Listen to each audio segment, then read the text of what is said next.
May I have your attention? We are about to begin our program. If everyone would please cut on your cameras so that we can see our attendees in the audience. Welcome to the 2021 Professional of the Year Awards, Young Professional of the Year, and Society of the Year Awards celebration, presented to you by the Huntsville Association of Technical Societies, also known as HATS. I am Allison Wren, current president of HATS. I have had the pleasure of being a member of HATS board since 2017 and the added benefit of knowing many of you personally. Thank you for your support tonight. Now for our Pledge of Allegiance and invocation, our HATS Professional of the Year Committee Chair, Kira Morgan.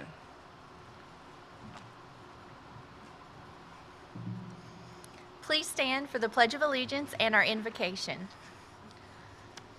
I pledge allegiance to the flag of the United States of America and to the republic for which it stands, one nation, under God, indivisible, with liberty and justice for all. Before I give the invocation, I want to make special mention of one of our board members tonight. The pledge and invocation is traditionally the vice presidents to give. Our vice president, Glenn Parker, can't be with us this year due to health issues, but we're thinking of him and sending prayers. Will you please bow your heads with me?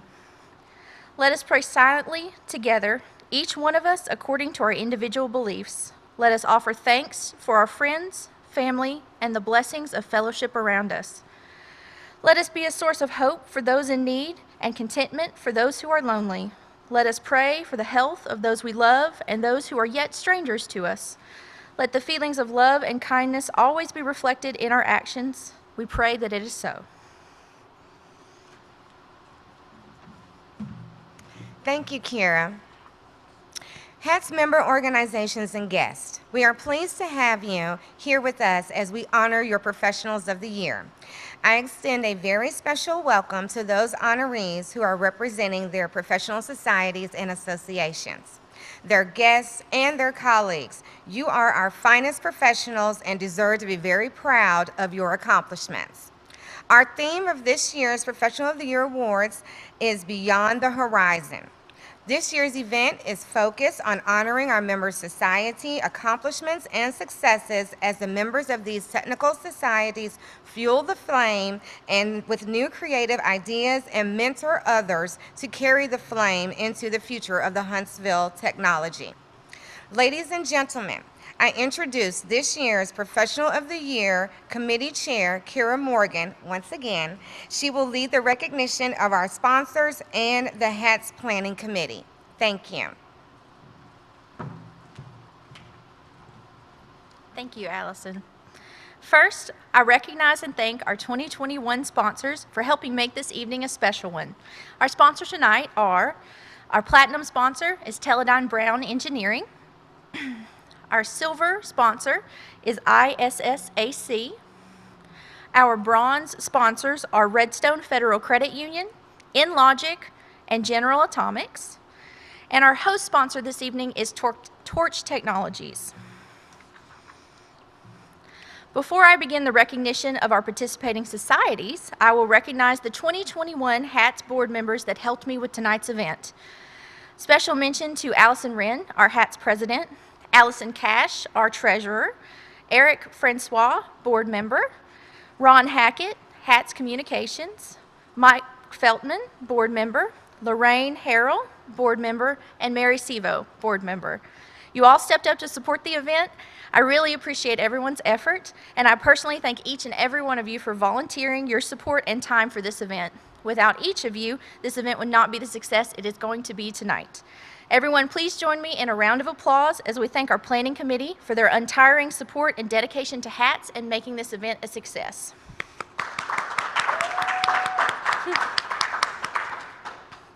HATS is based on the support and participation of our member societies and organizations. Without you, HATS wouldn't exist. Therefore, I thank the 8 member societies and organizations who submitted award nominations for the Young Professional of the Year, Society of the Year, and the highly coveted Professional of the Year Moquin Award. Each nominee is a winner in their own right and will receive a plaque for being their society's winner. The represented Organizations are the American Institute of Aeronautics and Astronautics, Greater Huntsville Section, the American Society of Mechanical Engineers, North Alabama Section, the Huntsville Association of Small Businesses and Advanced Technology, IEEE Huntsville Section, the International Council on Systems Engineering, Huntsville Section, Surface Mount Technology Association, Women in Defense, Tennessee Valley Chapter, and the International Council on Systems Engineering. Thank you for your continued support of HATS. Now, it is my pleasure to introduce our Master of Ceremonies for this year's Professional of the Year Awards, Kelly Miller of WAFF 48 News. Kelly joined WAFF 48 News in June of 2020. She's lived all over the United States due to her father's job in the military and credits her curiosity and love for storytelling to her upbringing. After graduating from high school, Kelly moved to Los Angeles, where she earned her bachelor's degree from Loyola Marymount University. She quickly went on to earn her MS degree from Annenberg School for Communication and Journalism. While in school, Kelly interned at KTTV, Fox 11, and Spectrum News SoCal 1. She also worked as Annenberg Media's weekly news anchor and reporter. Kelly reported on major stories including the 2019 California wildfires, the death of Kobe Bryant, and the Varsity Blues scandal. Kelly also reported closely on youth with disabilities and female athletes. Aside from journalism, Kelly is passionate about health and wellness. She enjoys running and hiking and is excited to explore the trails in Huntsville. Kelly anchors the WAFF 48 News weekend morning shows and reports Wednesdays, Thursdays, and Fridays on WAFF 48 News Today. Please welcome Kelly Miller.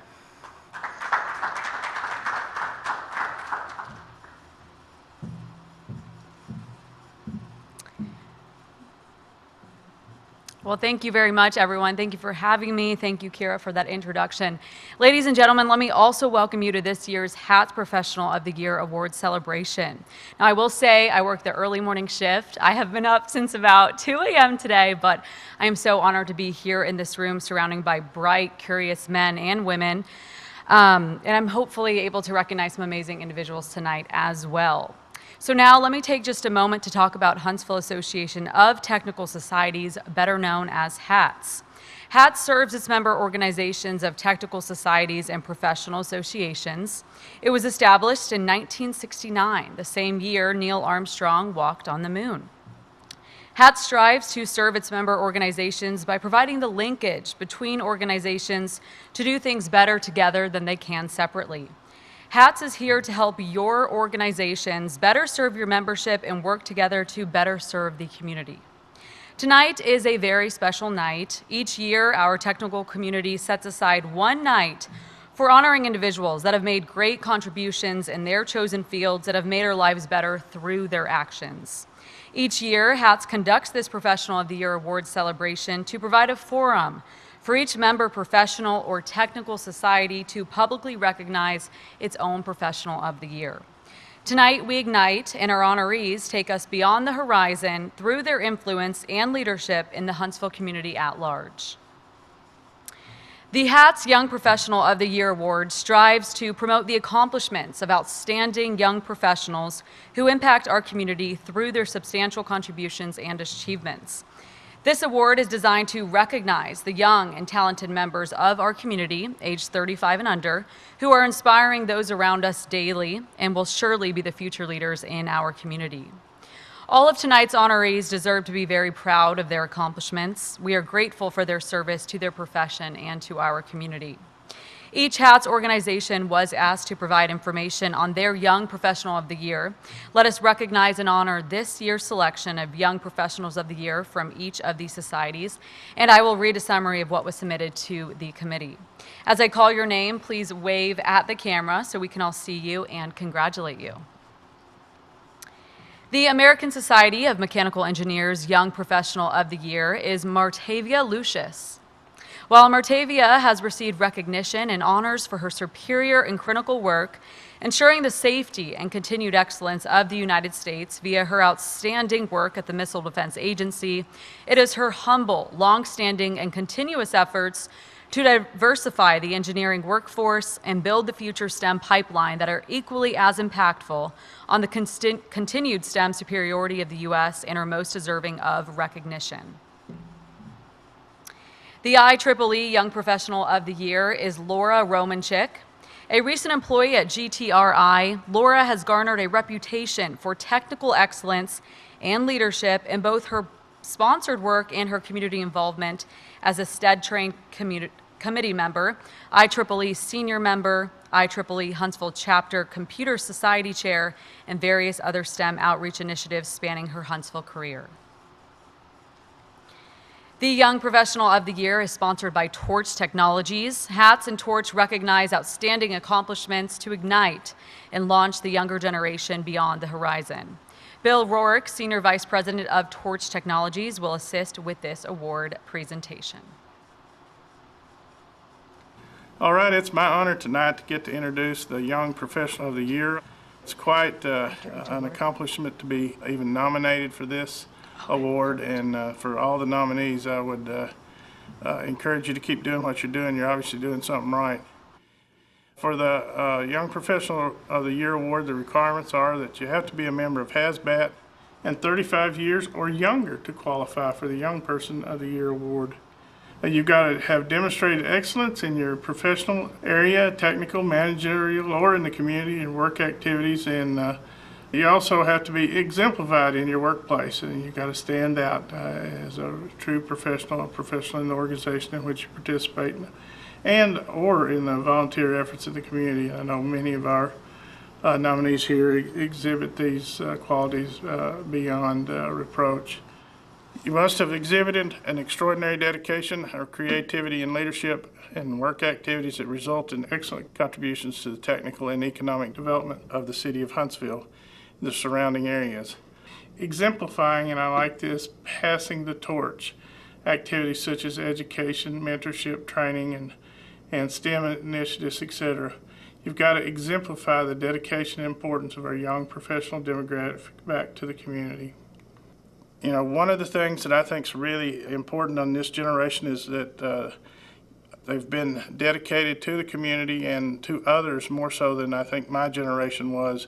They're moving out and being a more complete person and not only excelling at work but excelling and doing things in the community. And I think this class of individuals, nominees here, are very exemplary of those comments.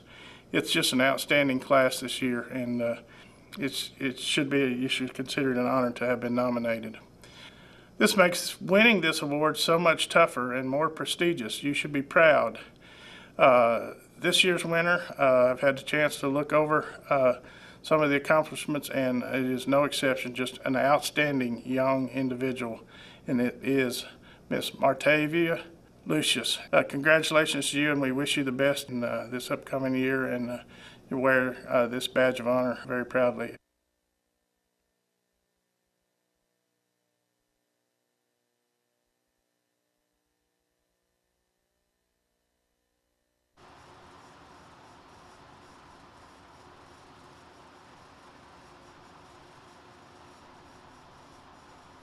And congratulations to our 2021 Young Professional of the Year winners, and thank you, Bill, very much for those encouraging words.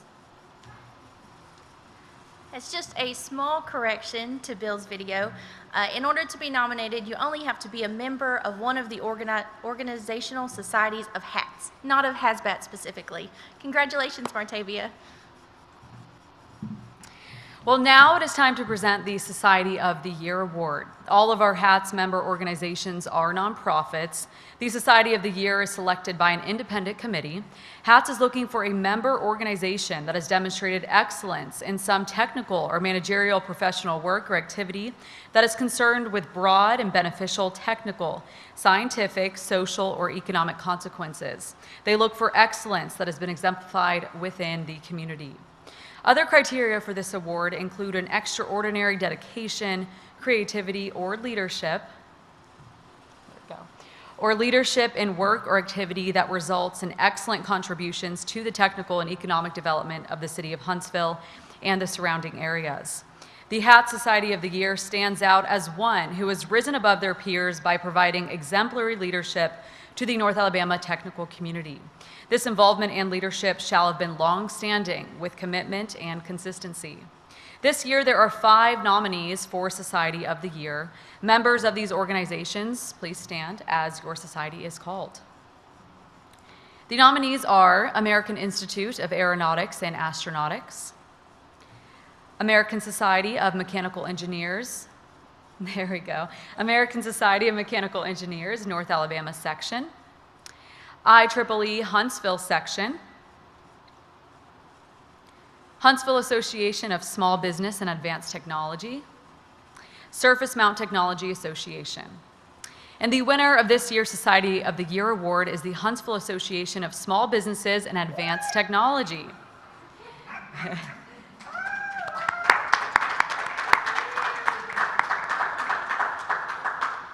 HASBAT continued its 28-year tradition of representing and promoting the views and interests of local small businesses and advanced technology through speaking engagements from senior defense and NASA leadership and large business partners, culminating in HASBAT's sponsorship of the first Space Missile and Defense Showcase at the 2021 Space and Missile Defense Symposium.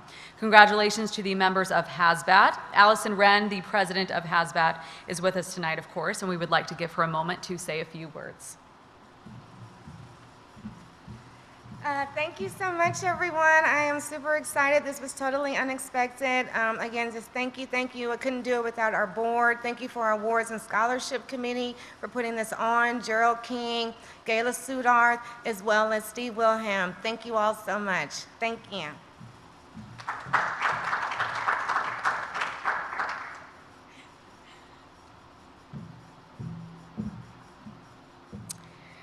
Well, now it is my distinct privilege to introduce tonight's guest speaker, Jim Owens. For more than 30 years, author, speaker, and principal consultant Jim Owens has held leadership positions in national, international, and community banks. He has built and led teams through mergers, sales, acquisitions, and process improvements. As a former banker, Jim has a keen grasp of how a culture is built on trust, understanding, and strategic planning. He understands how diligent execution of those plans can reduce turnover, improve top-line revenue, and lower operating costs. With the help of his team of associate consultants, when appropriate, he's able to complement his own expertise with their assistance. Jim is the author of 40 Lessons in Leadership and the forthcoming Negotiation and Solution Selling for Bankers. Please join me in welcoming Mr. Jim Owens. Thank you. Thank you. Can you make it? Well, this is the perfect environment to talk about the things that we want to talk about tonight because it's what we call a mediated environment. I'm talking to the camera and to an audience at the same time, and I'm looking at myself, for those of you who are online, in a television over there, which is extremely awkward. But that said, I will do my best tonight to both be brief, be a little entertaining, and maybe be a little bit inspiring and share a few things with you that I think will be useful to you in this environment today. So with that said, I think we're getting a little technical assistance from the back. I'll ask you guys, hopefully you'll be able to see the material online. If you can't, we'll have that available to you as we go ahead and finish up tonight. Tonight we're going to talk about thriving on change. And what that really means is understanding the chaos around us is not something that happens suddenly.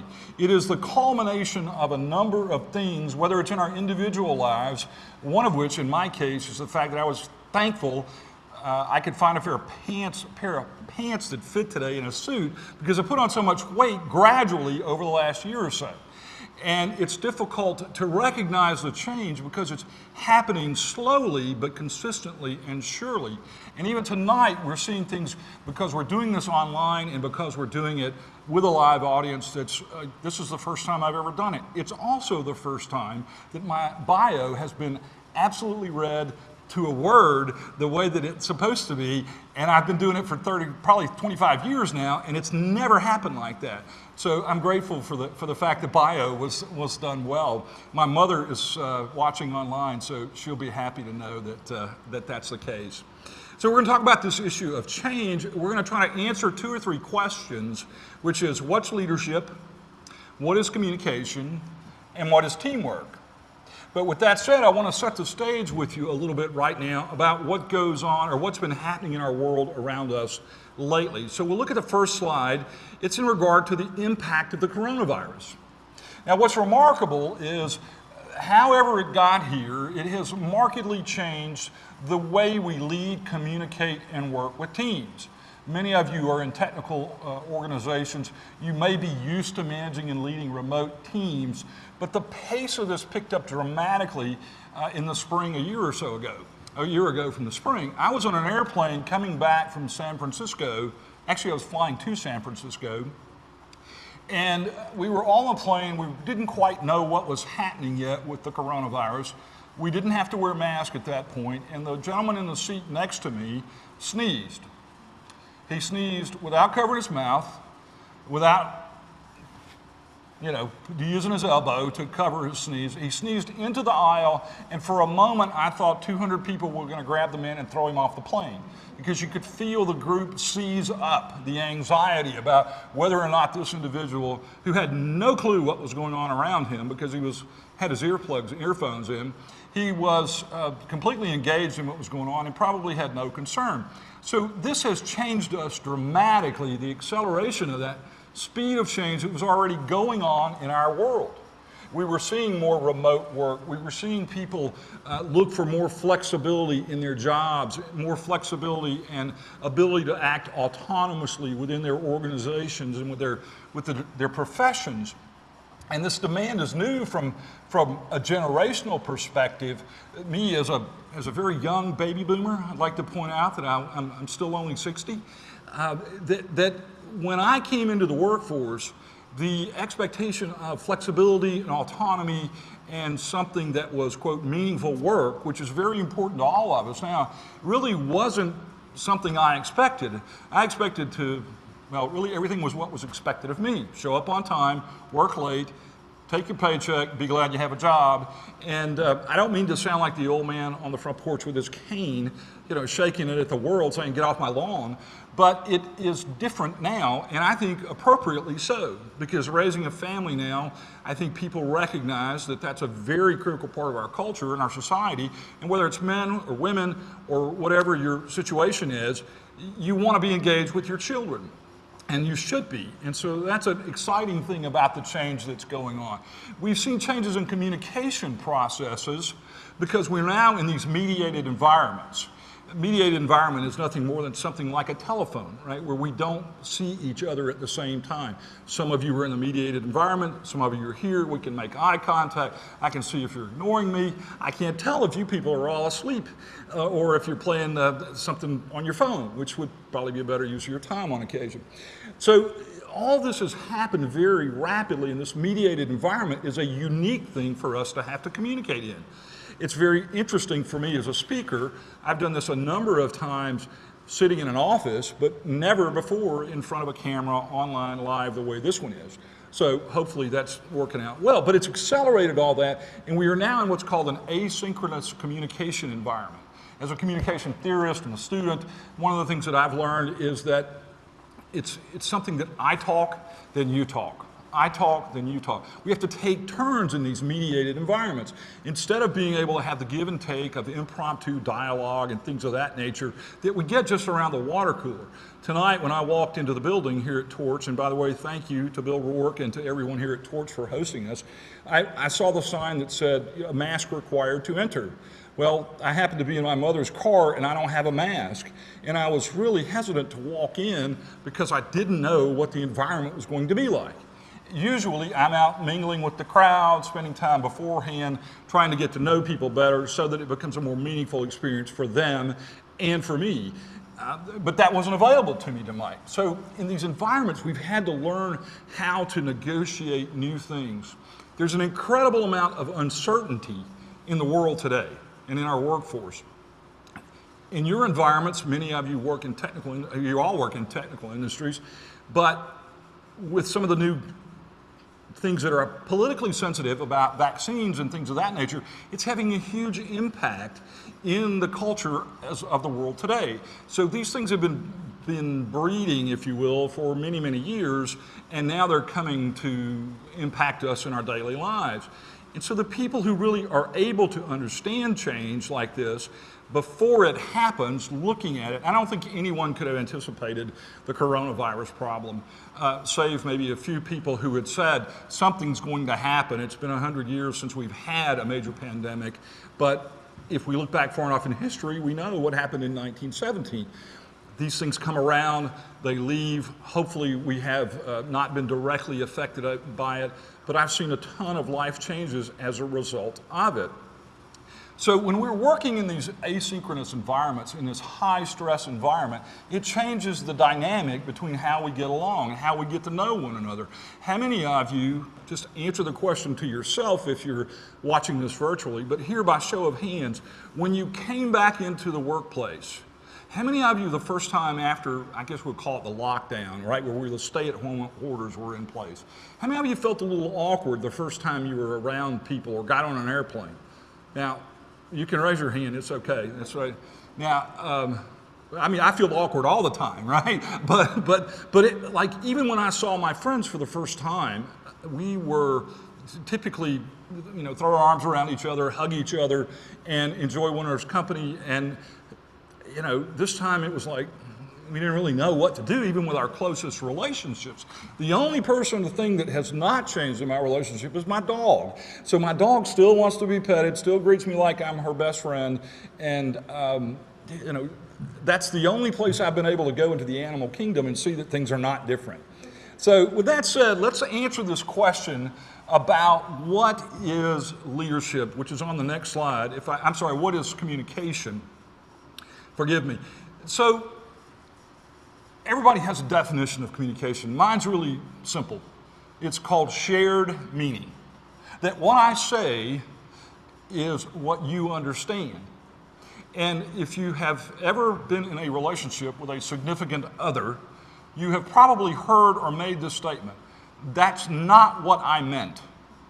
Right? That is not, it's not what you said, it's how you said it that got you in trouble. Whether it's a parent, a brother, a sister, a friend, family member, spouse, whatever, that is how we say it is far more important than what we say many times. And we just don't get the ability to work through these communication issues as easily as we once did. Every now and then I look back and Eric's taking a picture and I feel like I'm supposed to, you know, to do a little something here for a little jazz hands. I'll do something that'll make everybody pay attention.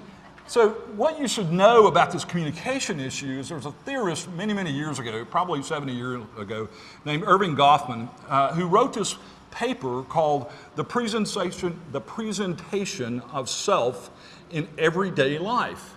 And essentially his premise was this: we all want to make as good an impression as we possibly can on other people. And we manage who we are in front of other people. But when we become a head in a box, as I've been so many times before in the last 18 months, it becomes very difficult to share meaning. So what do? We have to ask people to nod their head that you get it. We have to ask people if they're wearing pants. All kinds of different things we have to know in this new world. We have to be very deliberate to go around and ask specific people questions, where we say, Kira, what do you think about the fact that we have now changed our complete policy on whether you can work remotely or work at home? And Kira goes, I love it. I can play with my dog. I can be with my family. I can do whatever I want to do. But there's a danger here. And we'll talk about that in a little bit, about what's difficult for us. If you could pop that slide up here on the front, if that's possible, because what I'd like you to know is that 70 to 80% of our communication style is nonverbal. Now that's not just touch. It's not just putting a hand on someone's shoulder. It's how we're dressed. It's where the conversation takes place. Is it in my office or is it in your office? Did I start the phone call? Who's in charge here? There's all kinds of things about power that go on, and body language is only one of the consequences, or only one of the issues around communication in a nonverbal manner. Another part of it is props. Props are things that we don't get to see as much as we used to. But you've probably gone into somebody's office before, and it's like a shrine unto themselves. All their awards from junior high school all the way on are on display, and they're I got one in my office. I got a whole bunch, not a whole bunch, I got one. I got a plaque one time for participation. So these things are not in play. So people who are in authority and power sometimes feel awkward. They don't know how to act. And it's very simple to know how to communicate. And you can pop this slide off now, just if you want to see my pretty face online. So, or pop it back on, because if you don't want to, just turn off the screen. So this is my little impromptu comments play better with a large audience of people who are, but I'm here to entertain me, even if I don't entertain you. So I'm going to solve all of your organizational communication problems right here. I promise you, any organizational communication problems that you have in your family, in your relationships with your friends, in your church, your place of worship, in your organizations, doesn't matter where it is. It's really simple. If everyone would take responsibility to know who should I talk to, about what, and how often, we would dramatically change the ability for people to share meaning. And as leaders, whether we're in a technical role or whether we're always managing tasks, but the problem is all these people get in the way of us getting things done that we want to get done. And so communication, if we start with this attitude that it's shared meaning, and that we take that approach to answering that question, or those questions, who should I talk to, about what, and how often, we'll be much more successful. So now if we'll pop up the next slide, we're going to talk about leadership a little bit. Everybody has a definition of leadership. Mine's real simple. It's influence. It doesn't mean a title. It doesn't mean something that you have control over other people. You're not necessarily in authority, but you have influence. You know, peer groups, right? We think about peer groups with our children. It's not just what we do, it's how we do it. And so when we work with organizations to help them improve their performance, we start with their values. And we ask them, can you demonstrate anywhere in your organization where your values have been present in the last few months? Like, give me an example. And you would be surprised at the number of people in the C-suite who go, I can't really think of agility. We're agile. We're agile. But I got no examples of it. And then you ask people throughout the organization, they say, we are so not agile, it's unbelievable. We're an arthritic in a wheelchair. That's how much we are. But what we want to strive for as leaders is to create positive change through our influence. And transformational authentic leadership are concepts that require us to recognize that we are always negotiating the amount of trust we have with one another. Kira called me right before I got here. I was in the lobby. She was afraid I was going to be late. I understand, it's her program she's responsible for. And I could hear her both in my phone and coming out the doorway. And I told her, I'm here, it's okay. But had I walked in at 5:29 or not answered the phone or whatever, so my trust level might have plummeted with her. So we're either building it or we're reducing it no matter what we do. But in an organization, we have to ask ourselves, what are our values? And then the other question we have to ask ourselves as leaders is, what do we reward? What gets rewarded in our organization? Sometimes it's hard to tell. I've worked for a company before. I called an HR executive. I just felt like I couldn't figure out if I was doing a good job or not. And everybody told me I was doing a good job, but I didn't want to be in the location I was in. I wanted to move. I was told that I would get another opportunity, and it just never came. And so I said, what gets rewarded here? I asked an HR exec, and she said, I've worked here 25 years, and I don't know, which was terrifying to me. And I exited that organization not long after that conversation, because I figured if someone who'd been there 25 years didn't know what their values were and didn't know what gets rewarded, then how could we understand that we needed to lead people in a positive direction to change the organization, to achieve high goals, and to accomplish things that we'd never accomplished before. So when we think through this leadership thing and thriving on chaos, I want to get back to this one last thing here about leadership. People who understand change and who really, well, they go through something I call, it's like brought to you by the letter A from Sesame Street. You remember that? So I loved watching Sesame Street. I like to count, 1, 2, 3, those things. So A, people who really lead change well, they acknowledge it's happening, even though they don't see it. They accept it. You can acknowledge it and not accept it. My mother is 87 years old. Hi, Mom.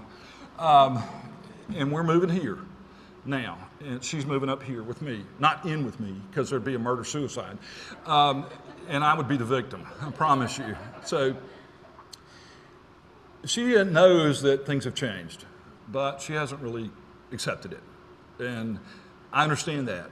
She's been independent, healthy, driven up until a couple of weeks ago at 87 when she broke her foot.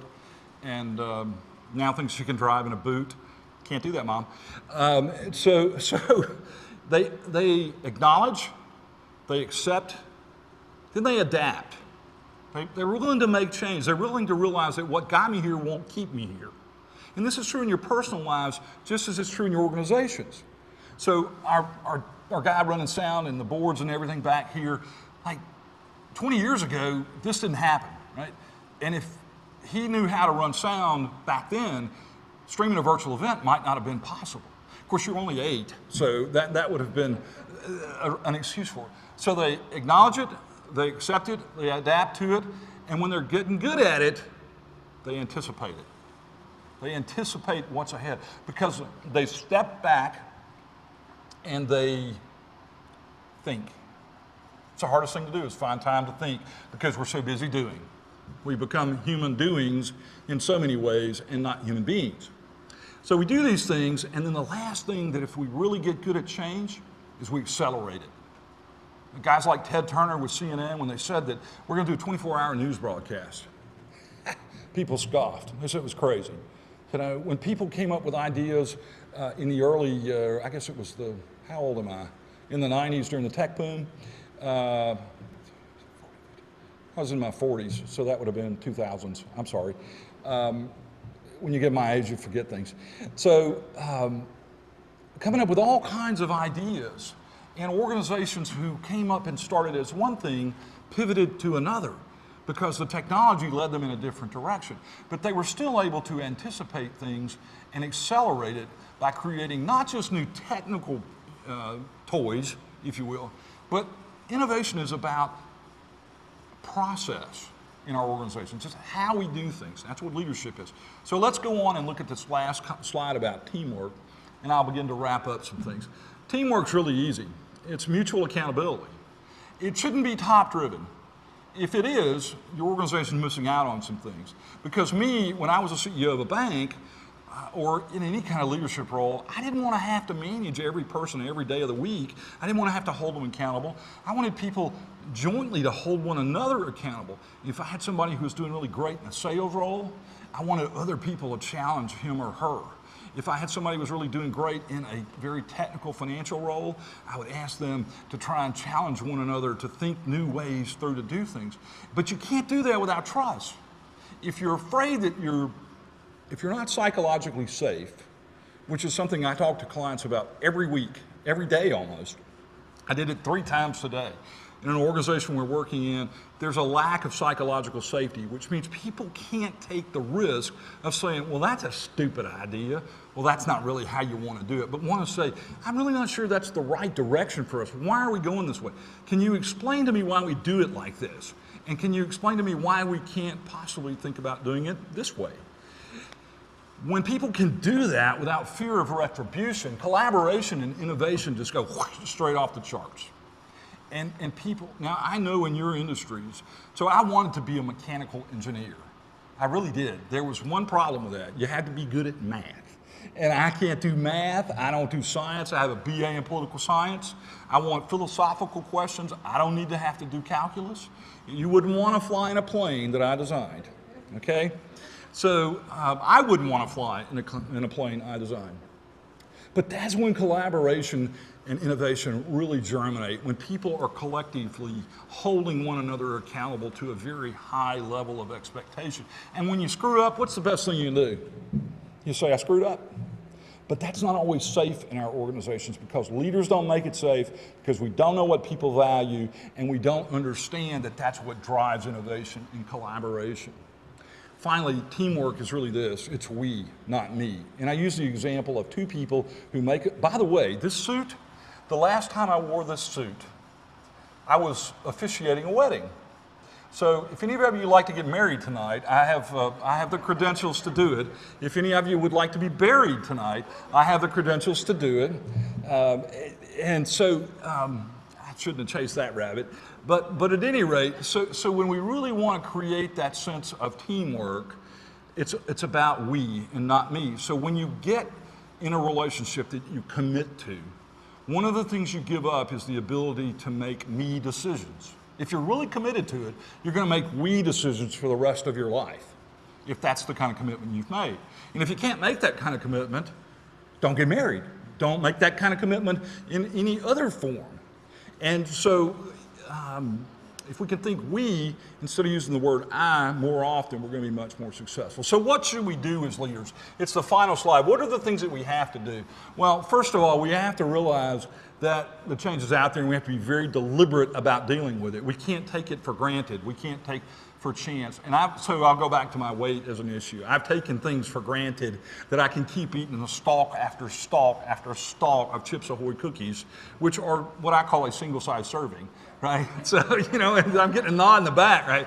Right on, yeah. So, or a bag of pretzels, no matter how low carb they are, or low fat they are. Anyway, I don't do fats anymore for a variety of reasons, but I'll jam on some carbs, baby. So we have to recognize the changes out there and do those things that was brought to you by the letter A. And then we have to develop a couple special techniques that I think are really important as leaders. So we use something called a communication charter in organizations to create more sense of psychological safety, where people can come together and understand that we're all agreed to this. And it says things like this: we agree to be honest with one another without fear of retribution from anyone we've sold something that they may not like. We agree that our conversations about things will be in private when appropriate, and that we will look for solutions. We want to fix problems, not blame, which is what happens in relationships so many times. We want to fix problems, not the blame. We want to use this charter to define what we should talk about, how we'll talk about it, and when we will talk about it. We're so busy doing tactical things in our daily work that as leaders, we don't always think about the future. We're not always contemplating who our next level of, who's in our succession line, who will be the people that will succeed us and do the jobs that we are doing today, tomorrow. I would say a couple of other simple things. If you can use the phone and not Zoom or Teams. If you can go see somebody in person, go see somebody in person. Meet them for coffee, go outside, do something where you feel safe and comfortable, but there is no substitute for face-to-face contact. I'm not the guy that says, these millennials and these Gen Xers or Ys or whatever, Zs, they only text. Well, I text too. I'm not that guy. I'm not shaking my cane at that. I'm just saying there is an invaluable contribution to face-to-face dialogue about things. We have to recognize two other things. That the implications of this new environment we're in the post-pandemic have implications for our talent selection, our recruiting, our retention and development. The skills that people my age typically have, I'd like to think I'm a young 60-year-old man. at least mentally. I look in the not the camera, but I look in the mirror and I see someone and I don't recognize that person oftentimes because I still feel like a 25-year-old guy who has the wisdom of a much older guy, hopefully. Depends on who you ask, right? But the skills that got us here as organizations will not take us where we want to go. We've got to be deliberate in how we look for talent. What do they want? How many of you have short of talent or have job openings in your organizations right now? Do any of you that you're having difficulty filling them? Right? So what differentiates you from someone else? Do you give them the flexibility they want? Do you give them the autonomy to make some decisions, not every decision? Do you give them meaningful work to do? Do you tell them, I work with a group that's a chicken processing plant where chickens come in with feathers and they go out nuggets. Bottom line, about 1,500 people that work in this plant, big company. One of my managers in that group makes a very specific point to walk his team from where the chickens come in off the truck, looking very sad, I might add, because they know where they're going, because their other chicken friends have told them that this is how they will meet their maker. I hope none of you are vegans or vegetarians, because I'm probably offending you. I apologize. I like chicken. So, but he takes these people who work on a line somewhere doing something that they don't know what the final product looks like. He walks them through the whole plant because they understand better what their role is just by the simple labor act at $15 an hour or $12 an hour that makes your Burger King chicken nuggets and your chicken sandwiches from so many different places. So we have to realize they want meaningful work, flexibility, and some autonomy. And we have to recruit around that. Finally, we've got to do this. We've got to avoid letting what I call George Orwell meet Max Weber. Weber was the author of the centralized control of organizational authority. You know, hierarchy, right? One person at the top, smarter than everybody else, makes all the decisions, tells these people what to do, they tell all these people what to do. Well, we figured out that doesn't work really well in the 21st century. Yeah, that's 21st, 22nd, whatever century we're in. I was born before the turn of the century. So we have to not have that meet with George Orwell, where Big Brother's watching all the time. And by the way, he is. In the sense that we're all online, we all have a limited amount of privacy, but what we don't want to do is turn our business organizations into Big Brother, watching how many times an hour people log on and off their computer, monitoring their organization, because people will not be psychologically safe. Yes, you've got to protect data. Yes, you've got to have them be productive. But why would I care if somebody's doing technical work at 4 o'clock in the morning, finishing at 10, taking their kids for a walk, and then coming back to the house? Why does it matter? Yeah, they got to be able to collaborate, but in the end, that's what you've got to allow as leaders these things to accomplish. It's been fun to be with you guys tonight. I've probably spoken a little longer than I should have, Kira, but I get wound up. As you can tell, I'm a prophet, an evangelist for this sort of thing. If you want to know more about me, you can find the stuff, our website. I think information is in the package. It's at the bottom of the thing. We're on Facebook, Instagram, LinkedIn, and the company's called Performance Strategies Group. Thank you, Kira.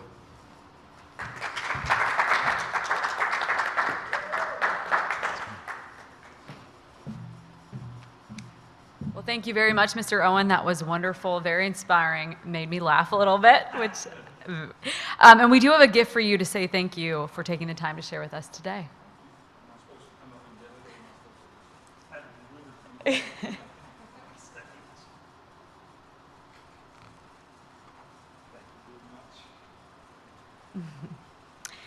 Well, now it is time to recognize and honor our Professionals of the Year 2021. All of tonight's honorees should be very proud of their accomplishments.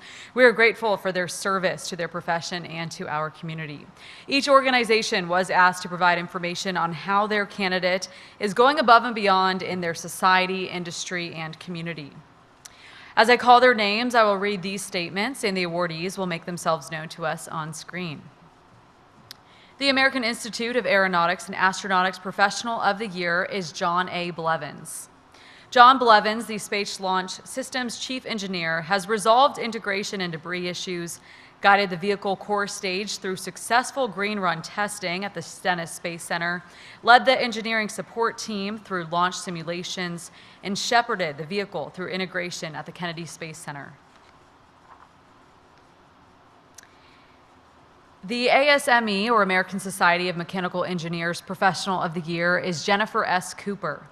The North Alabama section ASME recognizes Ms. Cooper as the 2021 HATS Professional of the Year due to her pivotal involvement with our section's continued success and improved reach, and her diligent support and exemplary leadership roles with multiple organizations to strengthen the local and national technical community, engineering industry, and STEM programs. The Huntsville Association of Small Businesses and Advanced Technology and Women in Defense Professional of the Year is Gayla Siddharth. Gayla Siddharth is a professional local community rock star for women in STEM programs. The IEEE Huntsville Section Professional of the Year is Dr. Elizabeth Chestnut. Dr. Elizabeth Chestnut has invested herself in the local community by motivating, guiding, and empowering young girls to realize their full potential and to pursue careers in STEAM fields. She's an example of what women can achieve in engineering via her impactful contributions and technical achievements in support of national security at the Missile Defense Agency. The International Council on Systems Engineering Professional of the Year is Joe Hale. During his term as president of the International Council on Systems Engineering, Huntsville Regional Chapter, Joe Hale worked to establish the chapter's Model-Based Systems Engineering Working Group, in addition to initiating the development and publication of the Model-Based Capabilities Matrix, which has subsequently been awarded the INCOAST 2021 Product of the Year. The National Society of Black Engineers Professional of the Year is Dr. Razik Yaqub. He served in the USA, in the industry, government, and higher education in technical areas such as smart grid, cybersecurity, and wireless communication systems. He has 44 issued patents, is an Inventor of the Year, and is an inductee in the New Jersey Inventors Hall of Fame. The Surface Mount Technology Association Huntsville Chapter Professional of the Year is Donna Bennett. Donna has an enormous passion for compliance and efficiency for the greater good for her company and its stakeholders, as well as for sharing the knowledge within the current electronics industry and those that make up its future.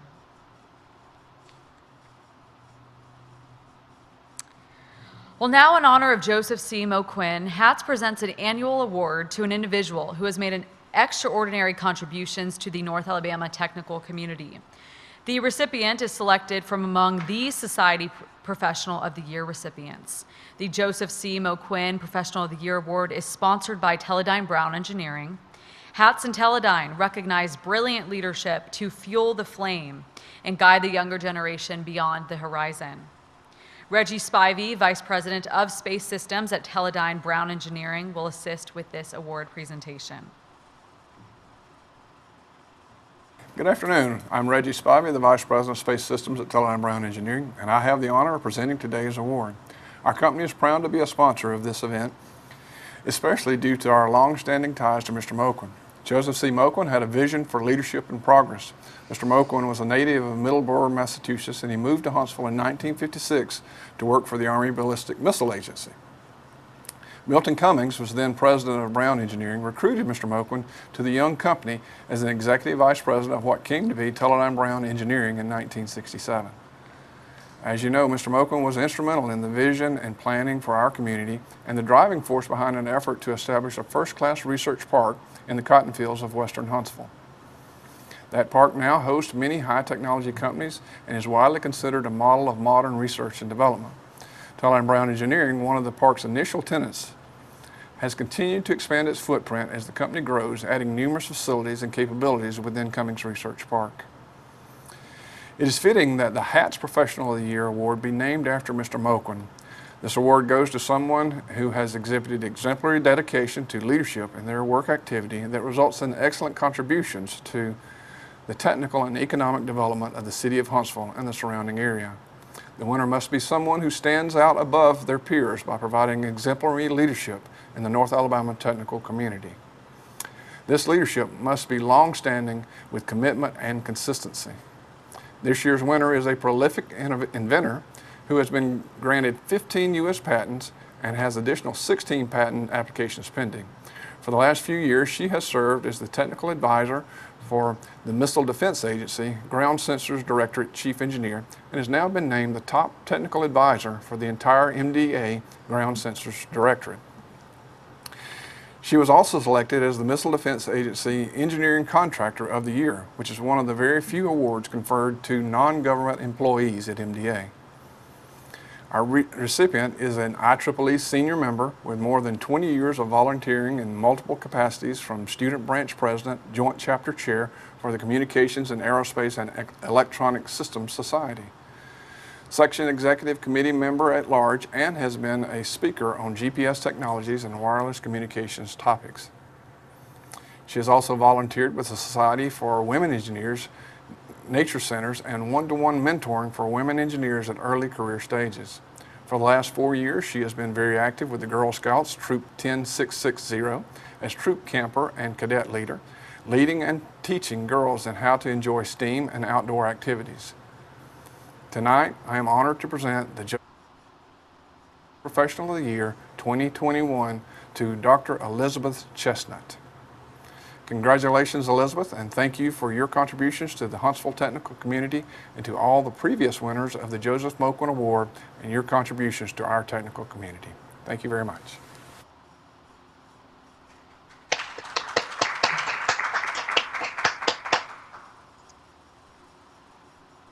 Well, congratulations to our 2021 Professional of the Year winner. As we bring our program to an end, HATS President Allison Wren will give our closing remarks.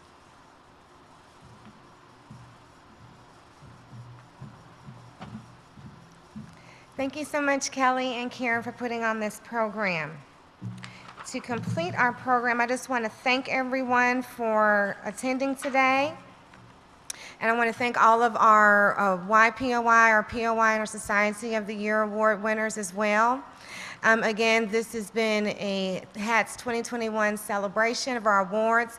I want everyone to know that as a nominee, you do have a plaque that you can come and pick up at the Torch Freedom Center within the next 2 weeks. This concludes our program, and again, thank you all for joining us today. And special shout out to our sponsors and to Metropolitan DJ as well, Teledyne Brown, ISIC, Redstone Federal Credit Union, Logic, as well as General Atomics as well. Thank you all for joining us this evening, and have a blessed day. Are we out? Okay.